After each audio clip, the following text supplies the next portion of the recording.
Sir, আমাদের এখানে যতজন বিএলআরও রয়েছেন বা ভোটের সময় যেসব পার্সনদের ডিউটি পড়ে, সেন্সার্সের কাজে হোক বা আপনার বুথে হোক, যাদের ডিউটি পড়ে, তারা প্রত্যেকেই দেখেছি আপনার গভর্নমেন্ট স্কুল টিচার। তো তাদেরকেই কেন শুধুমাত্র বেছে নেওয়া হয়? তাদেরকে কি আমরা আমাদের ট্যাক্সের টাকায় তারা স্যালারি পাচ্ছে ভোটের জন্য? ভোট কি উৎসব?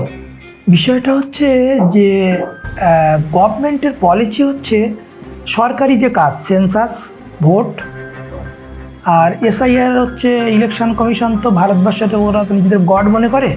তো বিএলও সেন্সাস মানে এসআইআরের কাজ, মানে বিএলও করছেন, সেন্সাস আর ভোট। এই পলিসিগুলো এমন, মানে গভর্নমেন্ট একসময় বেকার ছেলেমেয়েদের দিয়ে এই কাজগুলো করিয়েছেন, করার পরে তারা আন্দোলন করে অনেকে তাদের চাকরি দিতে হয়েছে। ফলে গভর্নমেন্ট এগুলো বেকার ছেলেমেয়েদের করার না।